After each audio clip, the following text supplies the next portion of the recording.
In this video, we're going to examine the second part of a timeline regarding the events at the County Chester Hospital. In this latest video, we will examine what occurred on the neonatal unit over the years 2015 to 2017.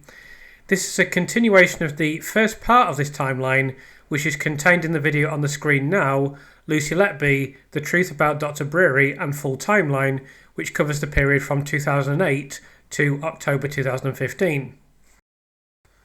November 2015. Anecdotal evidence also supports the general theme of a unit that was struggling to cope. As an example, Lucy Letby noticed 3 missed calls having attended a salsa class in November 2015, the reason being that nurses on the unit had called her because they didn't know how to give a baby intravenous immunoglobulin treatment. Just can't believe that some people were in a position when they don't know how to give something, what equipment to use, and not being supported by a manager, Lucy texted to her best friend. Staffing really needs looking at. Lucy further described the unit at that time as chaos and a madhouse. I should explain briefly that an intravenous immunoglobulin treatment sounds quite complicated to me, but I'm assured by nurses that it's a very standard procedure and something that you would be expected to know how to do. Furthermore, there should be procedure and policies written down on the unit for people to follow. You shouldn't be reliant on phoning someone up who's not at work. 26th of November 2015. Babies were often inappropriately allocated to the County Chester when NHS guidance states that they would have been better suited to specialist hospitals. Intensive care cots in Liverpool were often unavailable, while specialised regional transport teams required to move ill babies across Merseyside also experienced gaps in availability. Nursing manager Ariane Powell had recorded transportation as a red factor in the risk register, and even Dr. Stephen Breary noted in an email dated the 26th of November 2015 that child I had been transferred 5 times between Chester, Liverpool Women's Hospital and Arrow Park Hospital before she died, asserting that I don't think so many transfers helped her care at all. At around this time, still in November 2015, pseudomonas in taps is also listed as a risk factor in the urgent care risk register. December 2015. A business case for neonatal staffing submitted to Thirlwall noted that the administration of intravenous antibiotics to babies due to neonatal sepsis would have a huge impact on what was deemed to be the already limited skill mix, resources and limited staffing levels on the unit. Again in December 2015, The Guardian noted in one article that reports submitted at this time highlighted serious concerns about the state of care at the hospital. Incidents recorded included evidence of the ward being underskilled and understaffed, along with ongoing shortages of doctors and suitable trained nurses. This led the chief executive of the hospital, Tony Chambers, to complain that staff on the unit were chronically overworked and stretched thinner and thinner. Chambers went on to opine that when things snap, the casualties will either be children's lives or the mental and physical health of our staff. A leading neonatologist told The Guardian that the overall impression was one of a neonatal unit that was out of its depth. Perhaps most tellingly, the neonatal expert noted that they were a level 2 unit that found itself having to provide level 3 care. This was a struggling unit within a suboptimal organisation dealing with the most critically ill and particularly premature babies, which had essentially bitten off more than the unit could chew. This was reflected in the quality of care delivered by the County Chester at this time, which the neonatal specialist noted included poor recognition and management of serious medical episodes, delays in instituting treatment, along with repeated occurrence of failed intubations. Collectively, these factors cause further deterioration of already compromised infants and increase the likelihood of death. Particularly important was that there were delays in realising babies were in difficulty. I've highlighted the monitoring of infants on this unit in several previous videos, and it's something that nurses have particularly spoken to me about.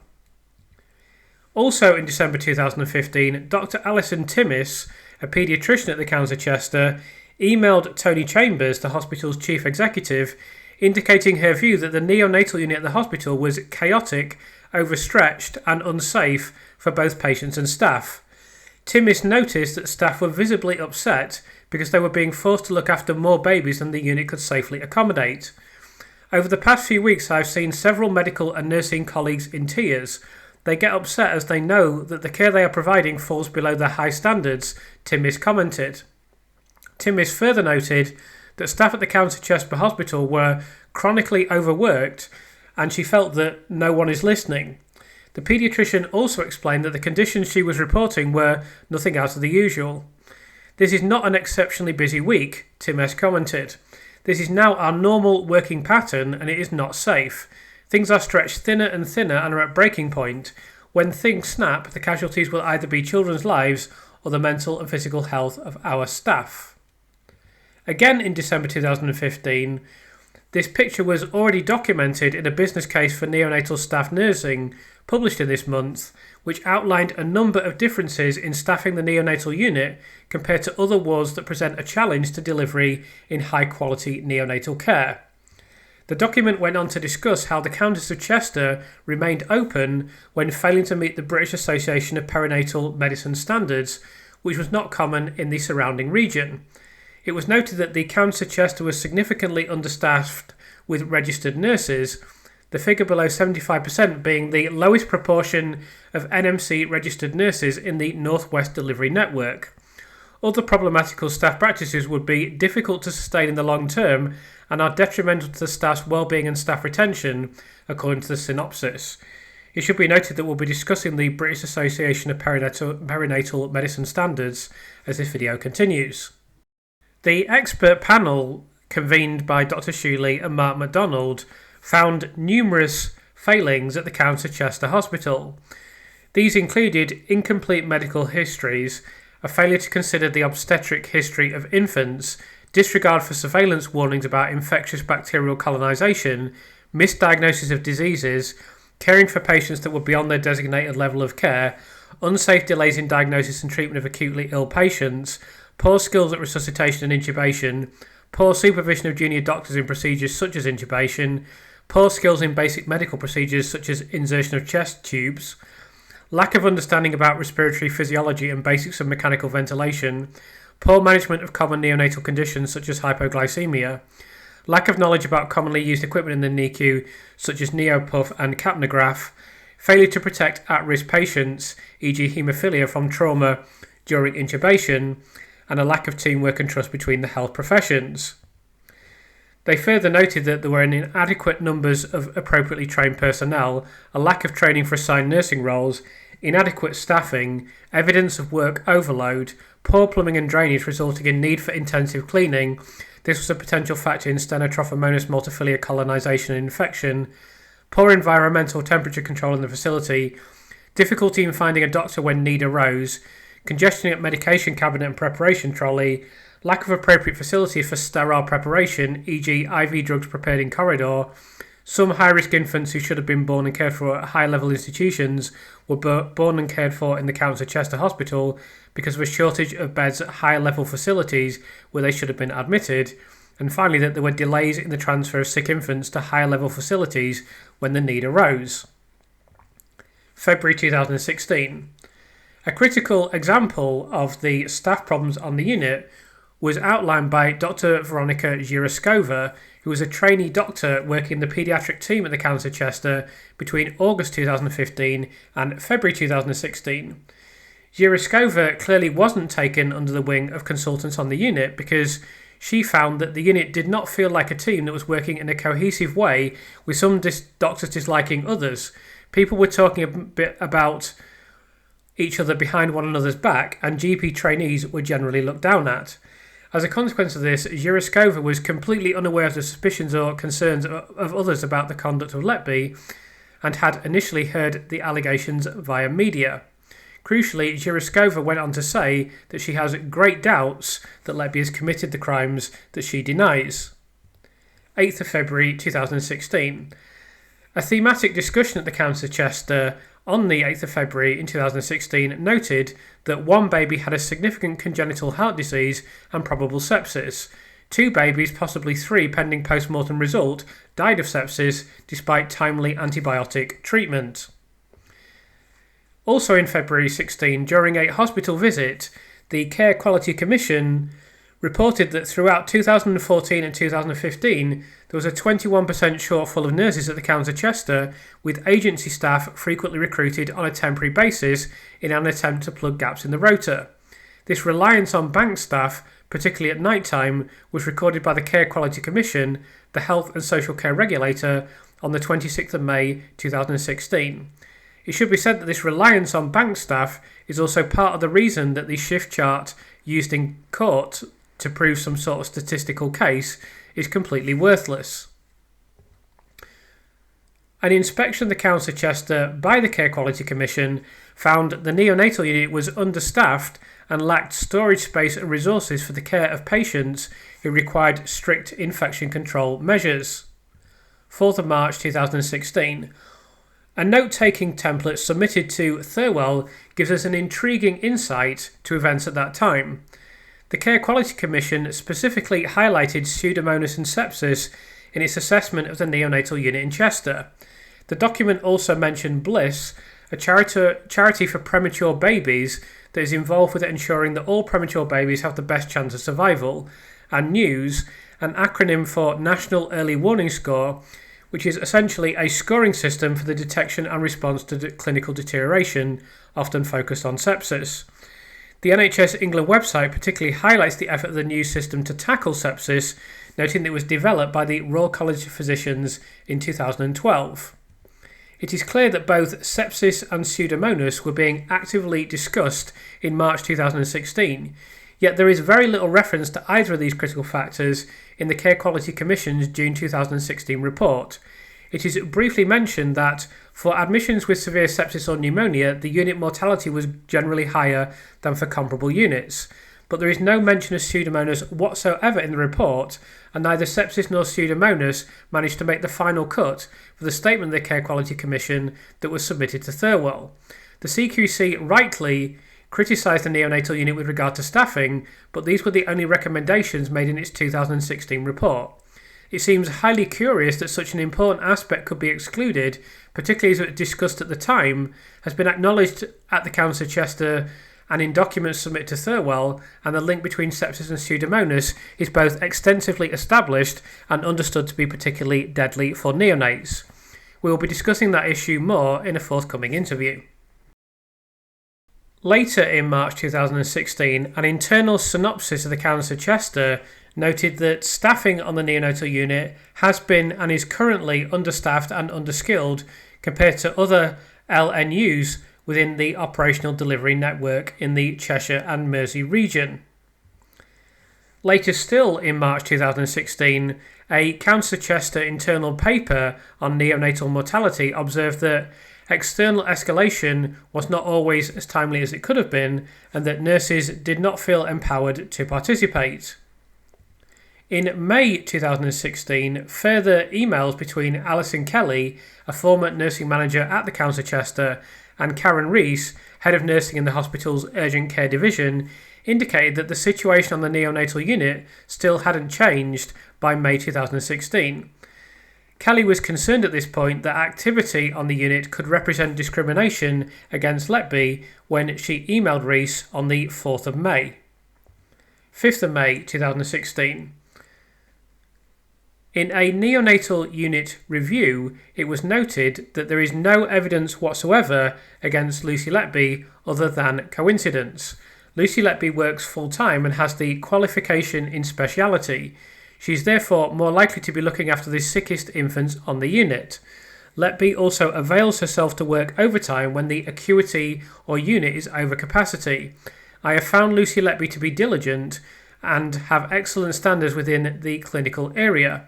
Whilst our mortality rate has risen in the January 2015 to January 2016 period, we have had 3 mortalities from January 2016 to May 2016, and 2 of these died due to congenital abnormalities.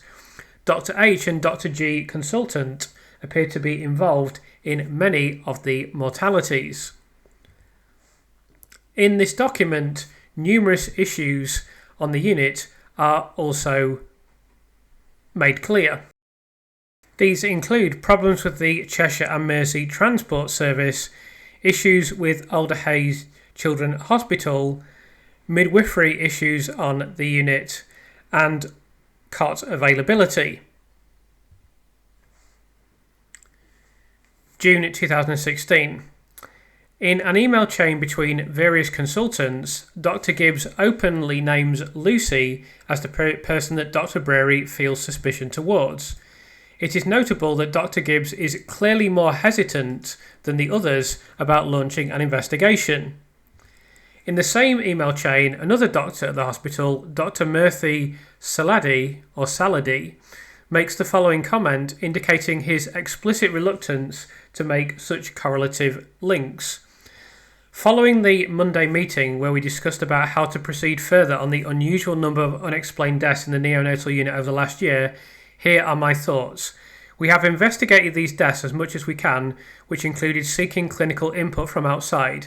The only thing which came out of it, as I understand, is one member of staff was working in the unit, not necessarily with the baby who passed away in each incident, but might have cared for the baby during the staff breaks, at the time of all these deaths. This is highly unreliable information, and further outside clinical input is unlikely to help shed more light on the relevance of this information. You might say that, Dr. Saladi, but this will become the absolute centrepiece of the court case. However, we seem to be acting on this unreliable information. We have moved this particular staff member from night shifts to day shifts and from ITU care to HDU/SCBU care. When the pattern of the deaths changed, we are becoming, at least those who dealt with the babies during the resuscitation and those who participate in the investigation till now and are aware of the outcome, are becoming even more worried about patient safety and their own mental well-being. This is affecting all of us in one way or other. This is unfair to the staff under suspicion, unfair to parents and other staff who are unaware of the situation, and unfair to the staff who are unaware of the situation but worried about how things are progressing. I believe we need help from outside agencies who can deal with suspicion. At the moment, we are all under suspicion, and the only agency who can investigate all of us, I believe, is the police. That is the only agency who can know our past history and our life outside the hospital, which might shed more light. I think we should proactively seek their help before we are forced because of further deaths. We will need to understand that those of us who are permanent staff and work on the neonatal unit of the Trust will particularly be under investigation. I think this is better than acting ourselves on unreliable information which opens ourselves to criticism in the future. We should not have had any reason to be suspicious in the first place. Once we have reason to be suspicious, we need to take appropriate action, which in this case is submitting ourselves as a department for external investigation by an independent agency who can do these type of investigations. I am not sure who that is, but I don't think it will not be. That's not a very well written sentence. What he means is I don't think it will be another clinical department who can only look at what is happening inside this hospital. What do you all think? So essentially Dr. Saladi is calling on the consultants to contact the police. So we know this didn't happen for another year. We're going to be discussing that in the next part of this timeline, which will be in the next video. The other thing that I'd like to reflect on here is that Dr. Saladi, with some humility here, is saying that we should be under suspicion and we should be prepared for that. Now, when we look at the conversation of Dr. Breary and Dr. Jairam with Cheshire Police, which I've looked at in previous videos, which doesn't come for another 11 months from this point, it's basically a year from now, we'll see how much they consider themselves to be potential suspects. Because we know already, as we've already discussed it, that they basically named Lucy Letby and made her the sole suspect. When the Care Quality Commission reported on the County Chester in June 2016, it specifically cited the level of neonatal nurse staffing as being a major concern. 25th of June 2016, the anonymous Dr. U discussed with Lucy the possibility that the triplets from the case were suffering with adenovirus, a contagious pathogen that can cause sepsis. 28th of June 2016, an email sent in June 2016 by Dr. Stephen Breary acknowledged numerous issues on the unit shortly before it was downgraded. Brewery wrote that helpful measures would include a deep clean and including the number of allocated cots on the neonatal unit at least temporarily, 2 IQ cots and 3 HDU cots rather than 3 and 4 would improve nursing staffing ratios and reduce the risks of nosocomial infection by making the space around the cots closer to British Association of Perinatal Medicine standards. There's 2 things to reflect on with this. Firstly, the space between the cots had been mentioned by Brewery himself way back in May 2013. And the second thing is, just briefly want to mention what is meant by British Association of Perinatal Medicine standards. So these are very important medical standards for the provision of neonatal care in the UK. So if you do not meet these standards, then you're not meeting the minimum standards required for neonatal care in this country. 29th of June. Michelle Hawdon had been employed as an advanced neonatal nurse practitioner at the Council of Chester until being made redundant. And yet it was acknowledged in a senior clinicians meeting at the hospital on the 29th of June 2016 that the absence of advanced neonatal nurse practitioners was a significant problem. Ariane Powell had highlighted the inadequate skill mix on the neonatal unit.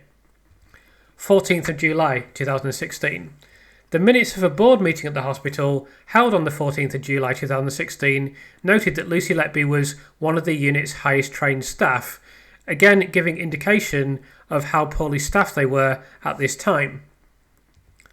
Also in July 2016, Lucy is removed from duties and then the unit is immediately downgraded. As we know, it remains downgraded to this day, virtually 10 years later, and there's very little chance of it being upgraded in the foreseeable future. 14th of July 2016. At an extraordinary board meeting held on the 14th of July 2016, it was recorded in the minutes that there are strains in the system, and as the neonatal lead, Mr. Brewery could not see that any of the apparent changes in acuity or staffing levels can account for the increased mortality. 15th of July 2016. If there is any doubt that Brewery's version of events, that he had supposedly been bullied by executives at the hospital, are unsupported in actual reality, the point was hammered home by an email that he sent to Ian Harvey on the 15th of July 2016, which is documented in this document INQ 0006769. Even Brewery himself described this correspondence as an angry email to Ian Harvey. It is therefore fair to state that this could have been influenced by his emotional state at that time, but it still doesn't depict someone who is likely to have been the subject of bullying. The email from Brewery includes the following statements.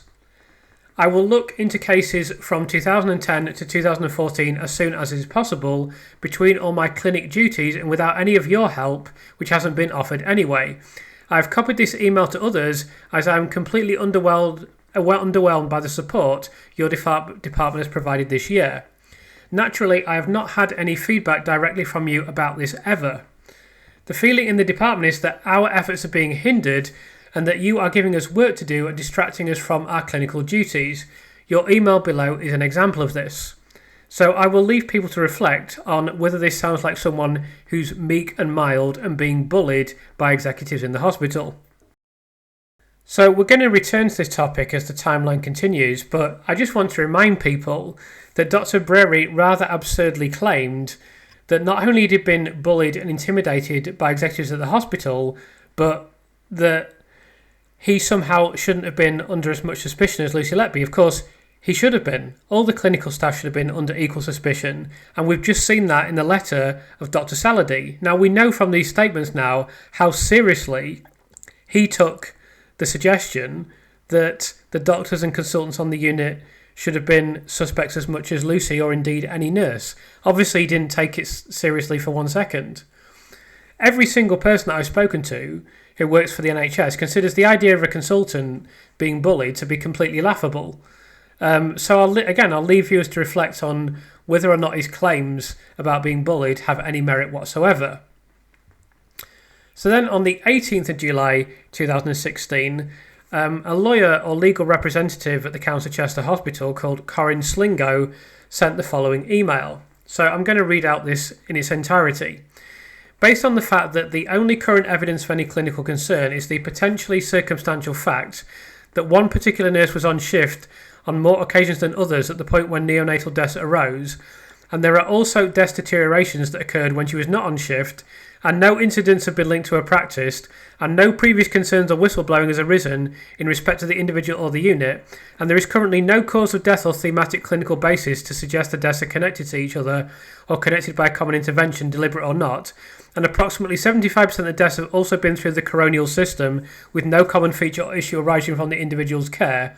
There does not currently appear to be any reason to formally alert the police to these issues, as there is nothing upon which one might reasonably base a suspicion of a criminal offence having been committed. We advise that this fine balance of decision making be kept under very close review, with a very low threshold for moving this to a decision to notify the police in the event any clinical evidence comes to light in the ongoing investigations that tips the balance in favour of alerting them. We discussed the useful parallel consideration of thinking about whether you reach the point where you have enough evidence to exclude her under your usual policy, as that would certainly be a key moment to consider the level of evidence to report to the police too. There is a likelihood that having changed the admissions criteria to remove the highest risk of sub-32-week neonates, which I agree is the right step, that the mortality rate will drop significantly in any event, and that could easily be interpreted as being due to the removal of the individual as the timescales coincide. That may make life much more difficult for her and also for the Trust in trying to identify the true cause of the spike in mortality for this group of babies. So let's reflect on two things here. Firstly, Corinne Slingo makes it clear that there's no evidence, very clear, that there's no evidence that would constitute something that would make this a police matter. So she says, keep it under close review, and if any concrete evidence comes forward, then refer the case to the police. So we know, because we've seen this in previous videos, when this was referred to the police, it was referred to the police with no evidence. So that never changed, even 11 months later. So this idea that the whole system was blinking red and all the executives just blocked the brave consultants from referring this case to the police, absolute rubbish, total rubbish. We know this. Undeniable. Can't possibly suggest this. It's absolutely categorically untrue to state that, which makes we're going to discuss this later in the video again, but that makes the arrest of the consultants, I think, even more despicable. And then in addition to that, this comment that Corinne Slingo has made here about the 32-week neonates, essentially what she's saying is, we expect the number of deaths to go down. So this has been presented as a major argument against Lucy, whereby, deaths stopped on the unit after she stopped working there, but not only do we know the reason for that, but they knew the reason for that at the time, and it wasn't even a medic that suggested this, it was a lawyer. So let that sink in. August 2016. Problems on the neonatal unit were becoming a matter of common knowledge at the County Chester. In board meetings throughout the calendar year, it was noted that the neonatal unit had the most red ratings for staffing level of all hospital departments. An urgent care risk register submitted to Thirlwell inquiry later outlined the catalogue of risks associated with various units, with neonatology being the most prominent. 2nd of September 2016. On this date, Lucy initiated her grievance procedure against the hospital, with a letter formally confirming this on the 7th of September. Karen Rees had written to Alison Kelly in September 2016, stating that the decision to keep Lucy Letby off the unit is wrong and immoral. At this time, it was still based on a senior clinician having a gut feeling with no evidence. Rees asked the rhetorical question of why a senior clinician is allowed to destroy someone's career without any clear evidence. So the simple reason why the police weren't called in at this point is because the two gentlemen on the screen now, Dr. Stephen Breary and Dr. Ravi Jairam, are cowards. It's as simple as that. They were scared of being whistleblowers because, as we know from the interview with Dr. Martin Pittman now, we know what happens to whistleblowers. And in that respect, I do feel a small amount of understanding towards them, because if you blow the whistle in the NHS, we know what happens to you. So they didn't want to do that. They wanted the case to be referred to police, and they wanted to keep their careers, and they wanted to take no risk whatsoever. So that's why when I spoke to Eileen Chubb, who runs the Compassion in Care charity for whistleblowers, she said they're not whistleblowers because they haven't done any of the things that are associated with whistleblowing. So you can write that off immediately. The reason they went about it the way that they did is so that they could take the least amount of risk themselves, both in terms of their careers and also in terms of being implicated in any police investigation. And so they could point the maximum amount of finger at Lucy Letby, as we've seen from what they did in the meeting on the 15th of May. If they had anything about them, when Dr. Salady wrote that email that I've read out saying we should go to the police, they would have gone to the police. But not only did they not go to the police then, or the next day, or the next week, or the next month, it took them to the next year to do that, and even then they didn't go to the police. They managed, through running this campaign for over 2 years, essentially, the best part of 2 years, slight exaggeration to say over 2 years because it began in June 2015 and ended in May 2017, so it was 23 months. They ran a 23-month campaign. Dr. Stephen Bray was the ringleader, undeniably, and then eventually they managed to force the hospital into a position where they felt they had to write to the police, and then they invited themselves to see the police, and then they seeded the police with a variety of information, much of it inaccurate. Karen Rees then went on to express concern about Lucy's well-being and that a clinician is being listened to and supported with potentially devastating consequences for a nurse without any evidence that there was any wrongdoing. Rees also referenced an unnamed consultant, noting that senior nurses on the unit do not even want to answer the telephone to that particular consultant, who is making these allegations and making clear his personal view. 5th of September 2016. The Royal College of Paediatrics and Child Health report was released at this time and received a certain amount of media coverage in the months that followed, most of which was focused on what the report deemed to be inadequate staffing. There were a few positive findings, including the nursing team being well-led and supportive, and consultants at the Council of Chester were praised for being a cohesive group. The overall picture painted was of a unit staffed by professionals that were certainly thoroughly committed to their important work, and I've never denied or doubted this. However, criticisms of the unit and hospital made by this report were considerable and far-fetching, much greater in volume than the praise that was offered. The RCPCH report also made a huge tranche of recommendations, noting that recent events have put pressure on inter-team relationships. The Daily Mail later reported on the RCPCH finding that nurses had expressed concerns about the capabilities of one locum doctor, and despite seeking reassurances that he would not be re-employed, he was allowed to return. There is no evidence that Cheshire Police ever investigated this doctor or considered that he may have been partly responsible, either maliciously or through human error, for any of the deaths or the general spiking trend associated with them. Indeed, there is no evidence that Cheshire Police were even aware of this. The RCPCH review found there had been higher activity and lower admission birth weight than average during the period corresponding to an increase in mortality.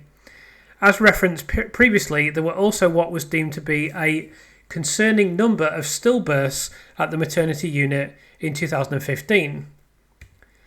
When the RCPCH interviewed Lucy Letby, they provided a glowing review of her character and work, which was as follows. On arriving for the visit, the RCPCH review team was told that Nurse Letby had been moved to an alternative position around 10 weeks previously without explanation nor any formal investigative process having been established. The review team was told that the individual was an enthusiastic, capable and committed nurse who had worked on the unit for 4 years. She herself explained to the review team that she was passionate about her career and keen to progress. She regularly volunteered to work extra shifts when available or change her shifts when asked to do so, and was happy to work with her friends on the unit. The directors understood there was nothing about her background that was suspicious. Her nursing colleagues on the unit were reported to think highly of her and how she responded to emergencies and other difficult situations, especially when the transport team were involved. There were apparently no issues of competency or training. She was very professional and asked relevant questions, demonstrating an enthusiasm to learn along with a high level of professionalism. When the neonatal lead made allegations to the management, the Director of Nursing considered supervised practice for the nurse Lucy Letby, but the consultants would not accept this and required the nurse be removed from the unit.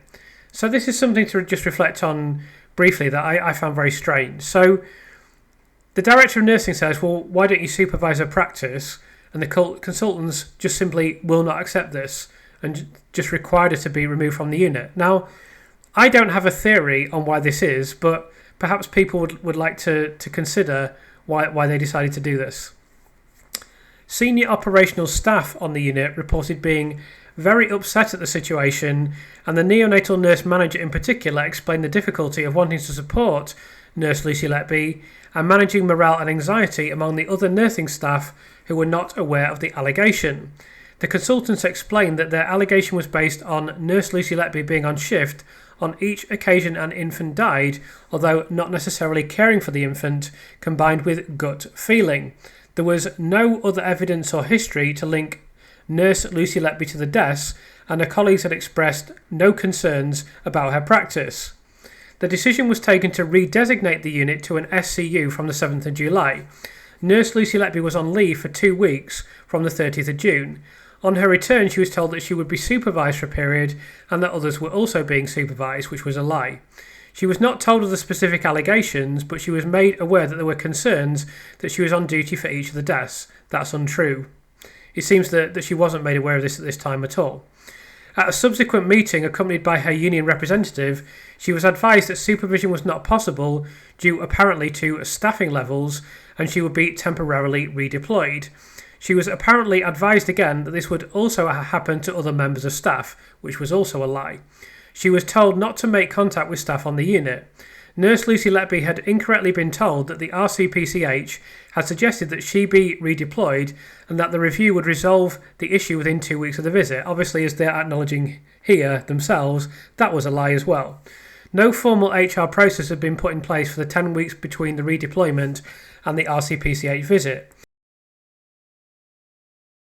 So there's two things to come out of this. The first is that Lucy was regarded as an excellent nurse on the unit, and the second is that she was treated appallingly. And this is clearly discrimination. It's no surprise that she won a grievance procedure that we're going to talk about as this video continues. There's absolutely no doubt that the treatment of this nurse on this unit was absolutely abysmal. The RCPCH also stated plainly that staffing levels are inadequate when mapped to the actual activity and acuity of a local neonatal unit under the BAPM standards, both from a nursing and a medical perspective. Escalation of concerns to tertiary units for advice or transport was sometimes delayed, and network agreement to encourage a lower threshold for escalation and discussion is required. You will recall that we mentioned the BAPM standards earlier in this timeline. So there are two critical points here. Firstly, it's clear that this unit isn't meeting the bare minimum level of service delivery required. And then this other point about transportation escalation and advice from tertiary units is critical. You have to remember that this is a level 2 unit, an incompetent level 2 unit that was downgraded to level 1 that is dealing with infants that require tertiary support. It is absolutely essential that these infants receive that tertiary support in timely fashion. This can literally be the difference between life and death. Considering the number of problems on this unit, the amount of transportation these infants were forced to endure, and the fact that this was not a joined up process, as is stated here by the Royal College of Paediatrics and Child Health, it's hardly surprising that they experienced problems. And that's even before you take into consideration the sepsis, pseudomonas, sewage, endemic signs of infection, and all the other problems. It's a perfect storm of regrettable factors that has created this situation on the unit, and Lucy Letby's paying the price for that. The significant capacity pressures on this service were also discussed in the RCPCH service review of the hospital. This review also found that there was inadequate liaison between County clinicians and the transport team, and no mechanism to trigger closure of a unit when it reached capacity. The same document further noted that there was confusion about the protocol involved with transferring patients, and that a surgical review in April 2016 has made 6 recommendations for service providers and 5 for the network, including a communication improvement plan and a single surgical model to reduce confusion and delays. So we're now going to look at the negative findings and recommendations that were made by the RCPCH, just so that we can be clear that this was far from trivial. Recent events have put pressure on inter-team relationships. There are significant gaps in medical and nursing rotas. Staffing levels are insufficient for reinstation of LNU status. There is no clear monitoring of agreed actions from review findings in relation to neonatal deaths. There's a disconnection between neonatal leadership and the Trust's governance and risk management process. Previous reviews into the deaths highlighted poor decision-making, delays in seeking advice, and delays in transfer of neonates to tertiary units. They also showed a pattern of insufficient senior cover and a reluctance to seek advice. There should have been a greater level of consultant presence on the neonatal ward than there was at the time of the deaths. Physical distance of tertiary centres and lack of tight protocols for transfer remain a risk. Consultant reviews of babies are not frequent enough, with only 2 ward rounds a week on neonates and a single consultant covering paediatrics and neonates, which is insufficient for safe cover. Consultants are not present at times of peak activity. The unit is old with small rooms, the cots are too close together, and there is inadequate lighting. There is not enough storage space, items are often stored in corridors. There is poor visibility from one area to another. Infants are moved regularly to accommodate acuity, creating an extra risk in the system. Medical staffing levels for middle grade doctors are inadequate for a local neonatal unit. It is difficult to fill middle grade doctor training posts in the area. There is no clear mechanism for securing locums, with concerns raised by the nurses about the capabilities of one locum, but no learning or action documented as a result. Nursing staffing levels frequently less than recommended, with some roles covered by long-term locums. Nurses on the SCU were also facilitating transfer of infants from maternity and giving antibiotics to babies on another ward, so they were not as available on the SCU. Recent events around the reconfiguration of damaged relationships between senior nurses and consultants. Nurses' report escalation is not always timely. Nurses don't always feel empowered to speak up. Nurses will support escalation more vigorously depending on which consultant is on duty. This is followed by a recommendation that training needs should be identified and recognised as a systemic risk until addressed. Trust leadership appears removed from day-to-day issues. Consultants feel they are kept at arm's length. The morale is low following reconfiguration. Nurses said information about this hasn't been shared with senior nurses. The suggestion of putting CCTV on the ward with no explanation had unsettled the nurses. There is insufficient join-up between the neonatal unit, obstetrics and risk management system to deal proactively with increased mortality. Only when data was formally reviewed did management realise how busy the department was, and staff had continued to just work harder and did not raise it as a risk. Transport services at Liverpool Women's Hospital are under-resourced, causing delays. There are capacity problems with the transport service. Reports that doctors wait too long before escalating concerns, both from junior to consultant and to tertiary centres. Transport team are then not informed early enough.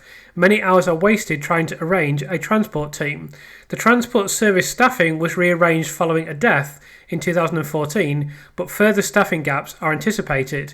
There is no formal mechanism for joint M&M review of deaths across the network for infants who have been transferred between units. There is no mechanism to trigger the closure of a unit when it has reached capacity. Confusion among clinicians about the protocol when an infant may require surgery, e.g. swollen abdomen, was also considered important. And finally, different systems are used for notes, incident and death reporting, and data differs between them. Nurses use paper notes but complete a daily summary on Badger. Badger and the wider hospital system have different mechanisms for reporting details about term admissions, discharges and deaths, and the embrace requires different details again. This causes tension with adult clinical staff, and this may explain some of the discrepancies in FOI death data. Now, I'm not going to be doing the recommendations because they're even longer, but I'll just scroll through these so you can see how many recommendations were made by the RCPCH to this unit is literally dozens and dozens and dozens of things that they should be doing differently and that they're having problems with. And it's hardly surprising on this basis, just based on what I've just said, based on the other things that we've heard already, based on the sanitary conditions of this unit. It's hardly surprising that Dr. Shuley has said that this unit should be closed down. The other thing I didn't mention was the medical errors on the unit, which we now know were numerous. Now, I think the staff were trying their best. I think the nurses were trying their best. I think the consultants were trying their best. Obviously, the RCPCH has highlighted the lack of ward rounds, for example, which is, if you're going to take a very generous view of it, is a massive oversight. Arguably, it's just simply negligent. But I certainly don't think that's done maliciously. I think it's just poor practice, and there was massive room for improvement. But clearly there were massive medical errors on this unit as well. So when you take all that into consideration, I don't say this to be inflammatory, I just want to make this crystal clear. Those people that still believe Lucy Letby to be guilty, I just want you to understand that you're defending a hospital that should not be defended. Most of you, as far as I know and as far as I can see, care very much about young infants and about babies. What you are doing is defending the indefensible. You are defending this hospital that is responsible for the deaths of these infants. And I just want people to know that, because often we see people taking the moral high ground, or I hear people taking the moral high ground. Certainly in the media there's a suggestion of you're upsetting the parents by bringing up this topic. Well, people that are defending the hospital, people that are still attacking Lucy Letby, despite all the evidence that points to her innocence, all the evidence that points to the fact that this was a dysfunctional unit, you are defending that unit, you are defending the hospital, you are defending the organisation that is essentially responsible for these infants losing their lives. Not only are you doing that, but you're preventing lessons from being learned by the mistakes that were made. And I just want everyone to know that. So there are 3 important points that I'd like to make about this, just briefly at this point. The first one is that the RCPCH is obviously a highly credentialed organisation, and this isn't some trivial report. This is an extremely important report that makes not a small number but numerous criticisms and recommendations regarding the hospital. The second thing I'd like you to know and reflect on is that the judge completely ruled this out from being included in the court case. This seems utterly unjustifiable, and it frankly prejudiced the court process to what I would describe as a ridiculous degree. This was something the jury needed to know about if they were to be able to make a reasoned decision regarding what occurred on this neonatal unit. And then the third thing is that Michelle Hawdon tried to tell Cheshire Police about this document, and according to Michelle, they had absolutely no interest in hearing about it whatsoever. So I'll just leave viewers to reflect on that once more. 5th of September 2016. It was merely 3 days after the recommendation of the RCPCH were published that the aforementioned Ian Harvey contacted consultant neonatologist Dr. Jane Hawdon, requesting her to conduct a detailed case note review. Exactly 1 month after the publication of the RCPCH review, on the 5th of October 2016, Harvey sent a letter of instruction to Dr. Hawdon. At that time, Hawdon was the lead consultant neonatologist at the Royal Free Hospital in London, and she consequently examined the cluster of deaths and collapses. The Guardian reported that in 13 of the cases reviewed by Hawdon, she found that babies had received suboptimal care and that the death collapses explained but may have been prevented with different care. We know now from the panel of neonatal experts that there are multiple cases in which better care would have probably resulted in infant deaths being avoided. 17th of October 2016. Dr. Chris Green interviewed Yvonne Griffiths on this date, and it was clear from her comments that nothing had changed from 16 months previously. So I will read everything that was stated out from this document. Steve Breary said he had concerns but never found any evidence. He said he wasn't happy and we said we would take her off nights, so we did that for a month. The concerns were coming from the medical staff. She's a full-time ITU nurse, so statistically she's going to be around at least one time in 3. Did you explain to her why she was being redeployed? Since then we have decided that following 2 traumatic experiences it is a good idea to have a break, and so we had put it to her that way. There aren't many band 5s. We partly did it for protection for Lucy and partly to pacify those casting aspersions. What protection? I didn't want Lucy to be on the ward and Steve Breary to come over saying things to her. Why were these concerns raised? There were some concerns around commonality. Ariane Powell had a graph that shows which staff were on at which time, which has been reviewed, and in some of the cases Lucy wasn't providing care and the baby had already deteriorated before she was present. For example, if a nurse goes on a break, they do everything before they go, but then someone else is assigned in case the bell goes, and so names are attached. Lots of people were around. Steve Breary was concerned and wanted to grasp at anything that might be linked to point the finger. Lucy's documents are excellent, the standard of her work is excellent. Steve Breary was the only one with concerns prior to the triplets. After the second triplet passed away, Lucy was on shift the next day, then annual leave, and then I texted her after that. Steve Breary had heard about the second triplet and Ariane Powell rang me and said Steve Breary is called and wanted Lucy removed from the unit. Ariane Powell and I didn't feel we had to remove Lucy from the unit. We are a neonatal unit and babies are admitted there for a reason. The consultants all met on the Monday and Steve Breary voiced his concerns. I was there because Ariane Powell couldn't attend. Steve Breary wanted to go to the chief executive and we said, you can't just do that on a gut feeling. He got Ravi and Dr. V on board. It's not like Steve Breary to cause trouble, but we had looked at the information and the only thing seems to be that she was on duty. Stephen Breary had voiced concerns prior to the loss of the 2 triplets. They said that if they didn't go to the chief executive, they would be going straight to the police. We were very uncomfortable. We told them to take their concerns to Lucy, but they were adamant. I think they wanted her fired immediately.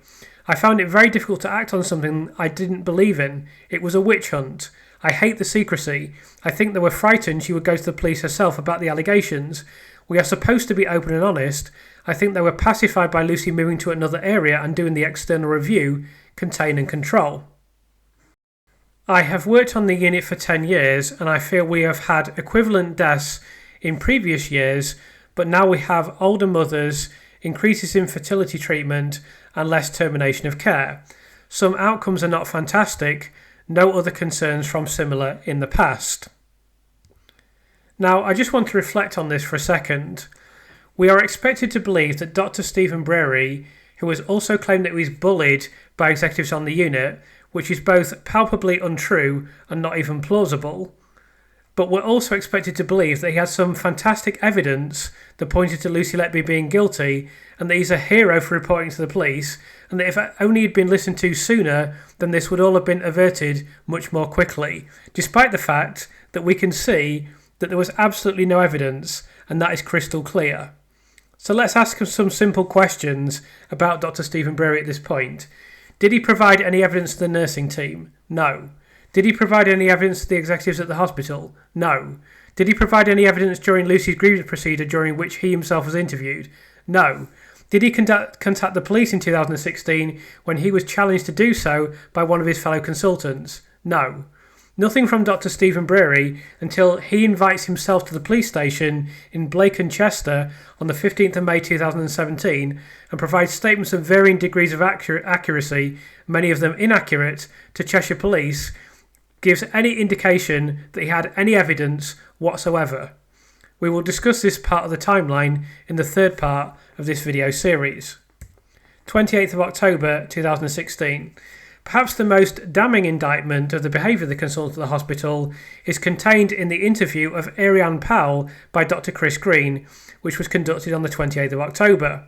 In this interview, Powell stated that Breary had attempted to force her to sign a letter while at a stakeholder meeting. Powell indicated that our only issue was the way they were treating Lucy, believe she is 100% innocent. The interview further outlines the fact that in an urgent meeting, Breary alluded to Lucy being responsible. The consultant obstetrician and gynaecologist, Dr. Jim McCormack, then stood up, pointed to Powell and said, "You are harbouring a murderer." McCormack later wrote a rather weak letter of apology to Lucy. One can only imagine what had occurred behind the scenes for such an outburst and accusation to be made during what is supposed to be a vocational meeting, but it is notable that Powell opined that the other consultants on the unit had been brainwashed. 7th of November 2016. Further discussion from Lucy's grievance procedure at the hospital, again involving Dr. Chris Green, produced the following recollection. Dr. J. Ram had been overheard saying, "Somebody is causing these deaths on the unit." Now, let me show you what Dr. J. Ram said when he was interviewed at the grievance procedure. All that was said was that we had concerns. We noted the association with Lucy being present. Decisions made were entirely those made by senior management. No clinicians were involved in the decision to remove Lucy from the unit. It was a board decision. Now, this is an absolutely staggering statement, but because it's written down, it's there forever. So let's look back at what he said here. Here he said, "Somebody is causing these deaths on the unit." We've seen all the efforts, particularly of Dr. Stephen Breary, but Dr. J. Ram is very much involved as well, in constantly going on and on and on about it's Lucy's fault, we want Lucy off the unit. We know this comes from the consultants. It's undeniable that it comes from the consultants. He's just sat in this meeting. This is simply a lie. How could you characterise it any other way? It's not even like a misleading statement or a statement that from his perspective he may believe to be true but that is actually untrue. This is just an outright lie. There's no other way to characterise this. He's just simply lying during the grievance procedure.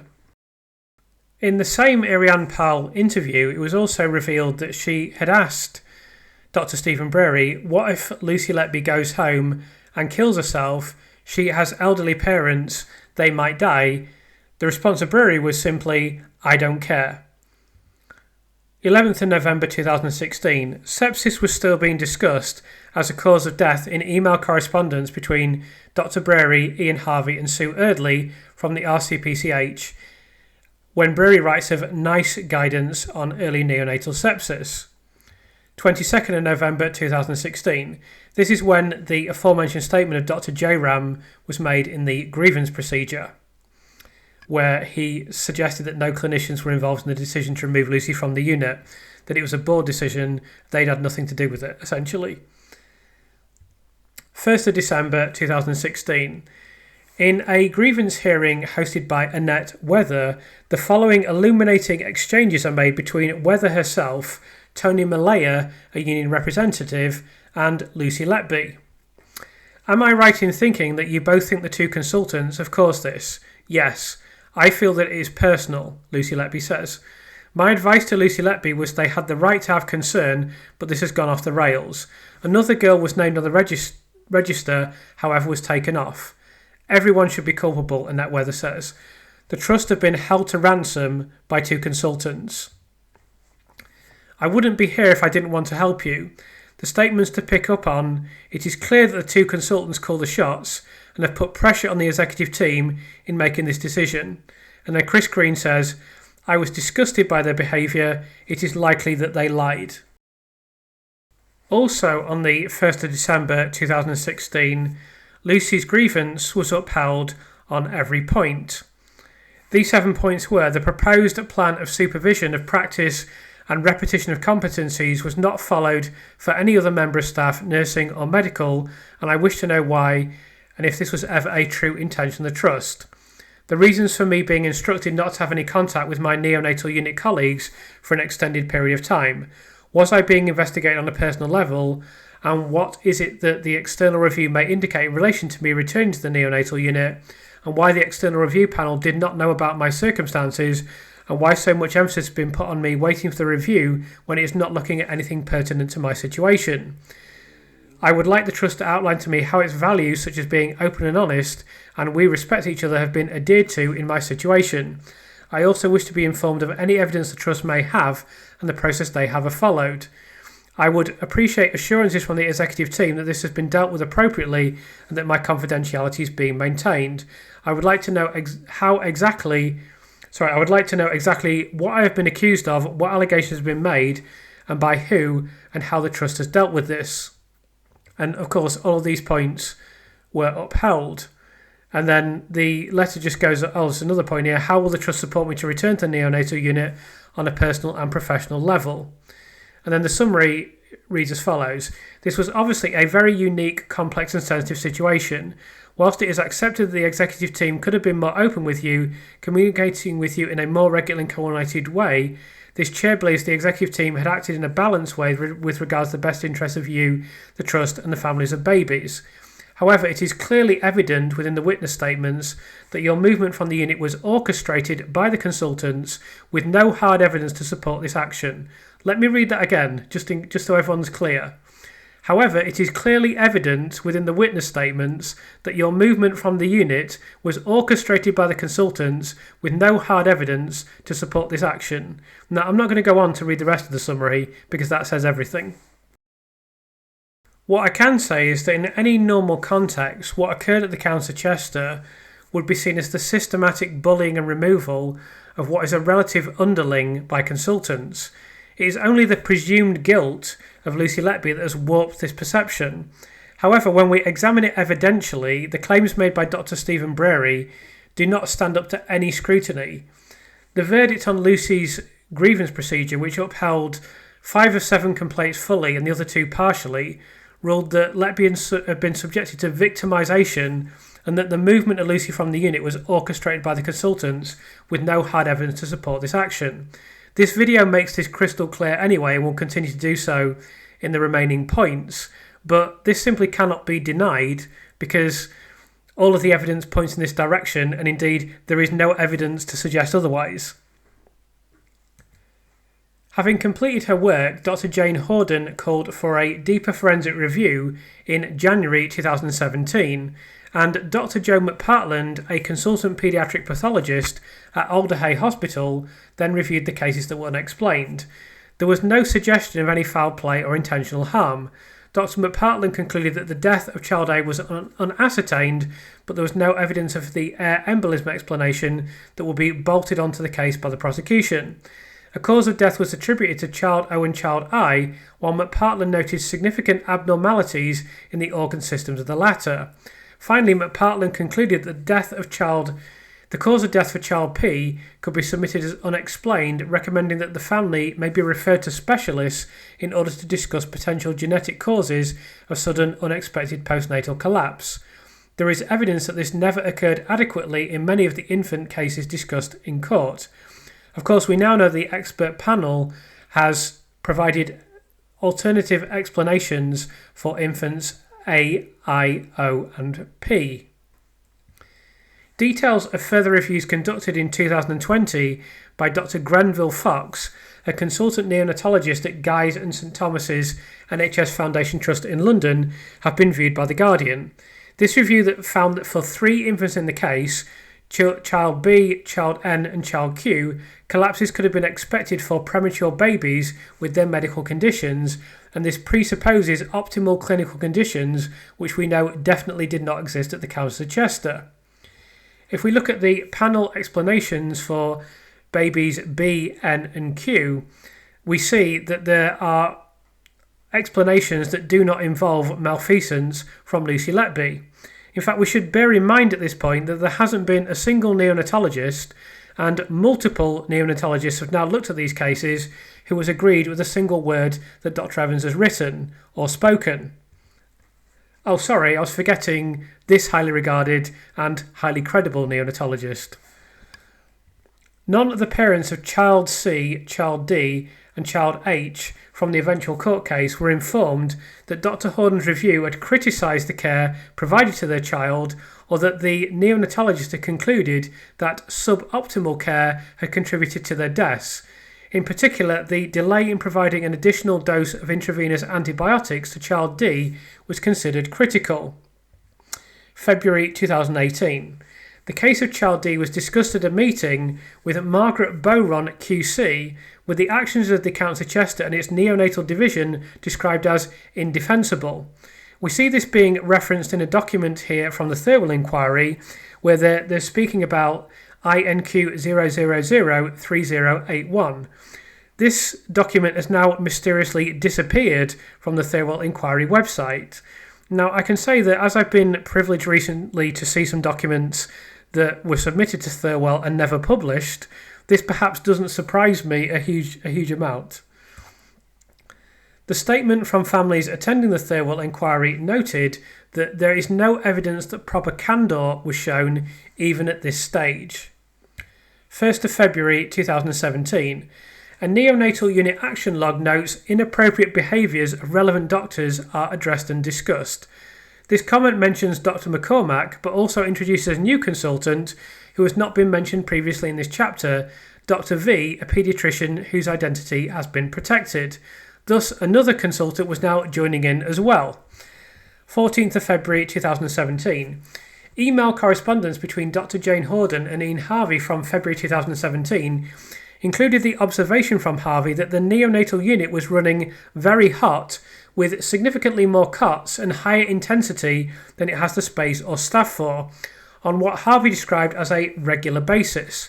Harvey posed Hawdon the probably rhetorical question of how time critical is responding to a collapse or impending collapse, and how often in your experience is this sparked by clinical observations and how often by alarms going off. 7th of March 2017.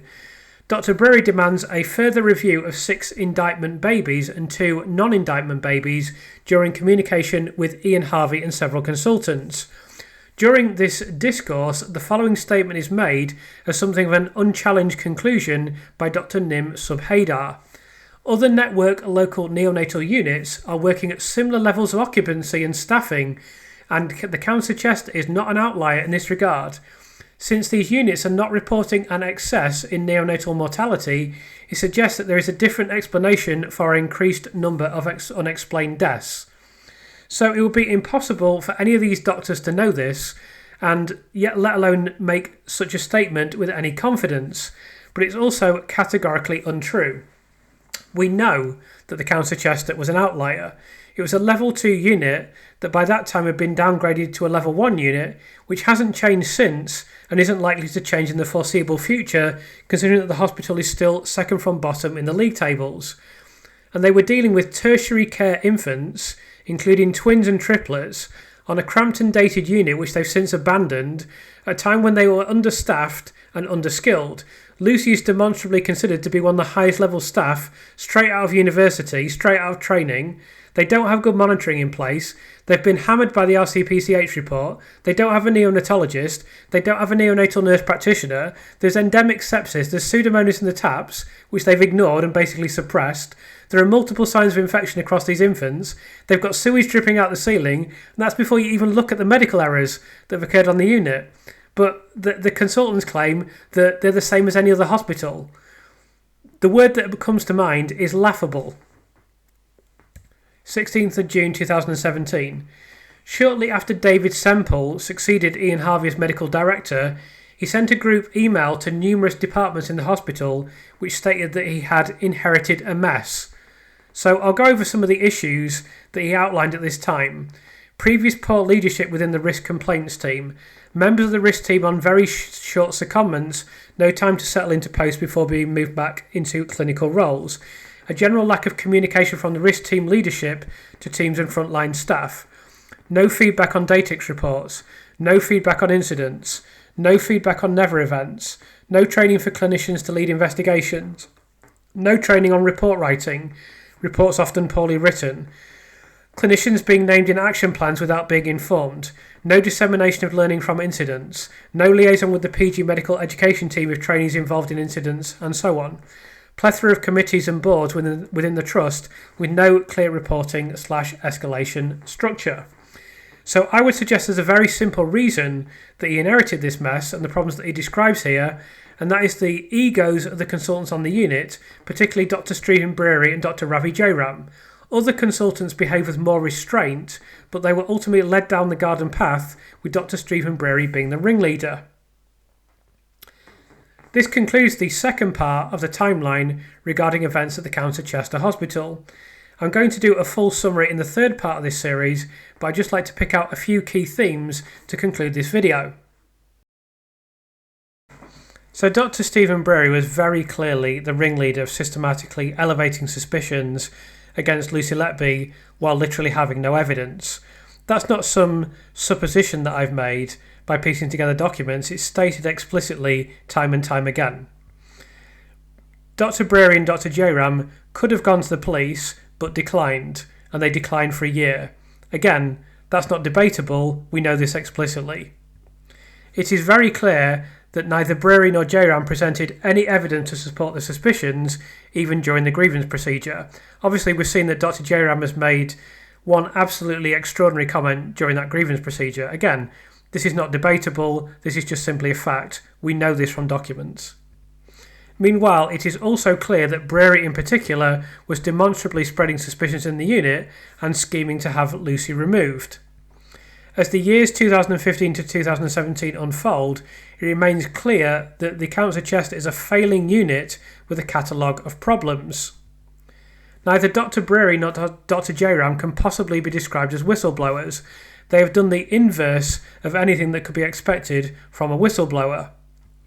Lucy Letby has been subjected to gaslighting, outright lying, bullying, manipulation, and systematic abuse.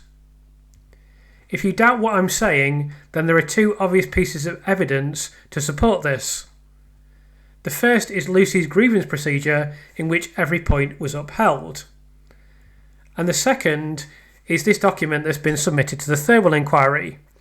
So here we see the lawyer Ian Pace advising the County Chester Hospital, and he's talking here about the risk of a constructive unfair dismissal claim which had been threatened and appears to be increasingly likely. So then we look at this second document, and it says that on balance the trust would rather this, referring to a constructive dismissal claim, than potential patient safety issues and the reputational impact this would have. So let me read that to you again. On balance, the trust would rather this than potential patient safety issues and the reputation impact this would have. So many people have made this comment and this statement about the trust was facing major, I suppose legal action would be how you would describe it, regarding patient safety. And they knew that. They absolutely knew that because it's written here explicitly. And they would have preferred to face Lucy Letby doing a constructive dismissal claim, which she almost certainly would have won. I mean, we could say it's overwhelmingly likely she'd have won. They'd have been happy with that, pay her off, brush the whole thing under the carpet, it's all fine. This is stated very explicitly here. So if Lucy had simply gone for constructive dismissal at that time, after every point of her grievance procedure had been upheld, you wouldn't be hearing these words, because she would have won emphatically, and that would have been the end of the matter. The highlighted sentence here is what the trust were really concerned about. And this is not just anyone saying this is a lawyer, Ian Pace, that is advising the hospital. So he knows exactly what is at stake, and he knows exactly what is occurring. And of course, if he'd known, right, well, there's significant evidence, someone has produced some meaningful evidence that will protect the hospital, then he would be obviously saying, look, we've got this significant piece of evidence. Unfortunately, the hospital didn't have that, so he knew they were facing constructive dismissal and they were facing potential issues related to safety, and of course this would have enormous reputational impact as well as very significant financial impact. All I will say in conclusion to this video is that the treatment of Lucy Letby at this hospital is an absolute abomination. It's not just a really obvious miscarriage of justice, it's a national embarrassment. It will be a stain on our nation for decades to come, possibly centuries to come.